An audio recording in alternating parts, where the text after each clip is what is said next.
Hello, little dreamers, and welcome to our cozy corner of stories. Tonight, we're going on an adventure to a land filled with sparkling mountains and shimmering rivers. In this magical place lived a dragon named Sparky. Now, Sparky wasn't like the dragons you might have heard about in other tales.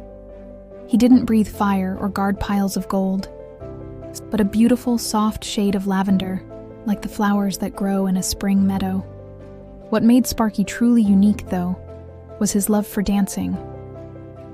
Oh, how he loved to dance. He would twirl on the mountaintops, his long tail making graceful swirls in the air. He had a special dance for every occasion, a happy jig for sunny mornings, a gentle waltz for starry nights, and a cheerful hop for when he found a patch of delicious, sweet berries. One sunny afternoon, as Sparky was practicing his newest move, the twirly-whirly tailspin, he heard a tiny sound. It was a soft, sad sniffle, coming from behind a large, colorful mushroom. Peeking around the mushroom's spotted cap, Sparky saw a little bunny named Barnaby.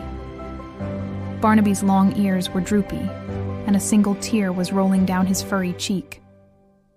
"Hello there," Sparky said in his kindest, gentlest voice, which sounded like warm honey and rustling leaves. Barnaby looked up, his nose twitching. He was a little scared at first. Dragons were supposed to be big and loud. I lost my favorite carrot," Barnaby sniffled. It was the crunchiest, sweetest carrot in the whole forest. He knew how it felt to lose something important. He thought for a moment, his tail tapping a thoughtful beat on the ground. Then, a brilliant idea popped into his head. "But we can't search when we're feeling so glum. We need some energy. We need a cheerful carrot-finding cha-cha." Barnaby tilted his head. "A cheerful carrot-finding cha-cha? It goes like this. One step to the left and a hop, hop, hop. One step to the right and a little tail bop." Barnaby watched, a small giggle escaping his lips. Sparky's dance was so silly and joyful. The dragon winked at him and beckoned with one claw. Hesitantly at first, Barnaby stood up and tried to copy Sparky's moves. He took a little step to the left, and then a tiny hop, hop, hop. He tried to bop his fluffy white tail, which made him wobble and laugh. They danced together through the forest. Sparky's big, graceful steps and Barnaby's little bouncy hops. As they danced, Barnaby started to feel much better. "Now," Sparky said, "let's turn our search into a game. A look and leap game." He leaped high into the air. "I'll look from up high, and you look down low." Sparky soared gently above the trees, his keen dragon eyes scanning the ground. Barnaby hopped along below, peering under ferns and behind rocks. They made a great team. After a few minutes of looking and leaping, Sparky called out, "I see something orange over by the babbling brook." They hurried over, their feet still tapping a happy rhythm. And there it was. Tucked beside a smooth, gray stone was Barnaby's crunchy, sweet carrot. Perfectly safe. He hugged the dragon's big, scaly leg. "It was our dance that helped," Sparky said, his rainbow scales glowing brightly. "A little bit of kindness and a happy dance can solve almost anything." From that day on, Sparky and Barnaby were the best of friends. But their story doesn't end there. One evening, a family of squirrels, the Squeakertons, was in a tizzy. They had gathered a huge pile of acorns for the winter, but they couldn't agree on how to store them. Mama Squeakerton thought the hollow log was a better spot. There was so much chattering and arguing that the whole forest could hear them. He saw the squirrels' frantic commotion and landed softly beside them. Papa Squeakerton explained their problem, his tail twitching with frustration. Sparky listened patiently, nodding his big head. "It sounds like you all need to work together," Sparky said. "And I know the perfect way to do that. It's time for the Acorn Assembly Line Allegro." The squirrels looked confused. "It's a fast, happy dance. Here's how it works. Tap, tap, a tap." He wiggled his hips and smiled his big, friendly smile. Soon, the whole family joined in. Papa Squeakerton would gather an acorn, wiggle, and pass it to Mama Squeakerton. She would smile, pass it to the next squirrel, and so on, until the last one piled it neatly into a brand new hole they all agreed upon. The work felt like a game. The arguing stopped, replaced by laughter and the rhythm of the acorn assembly line allegro.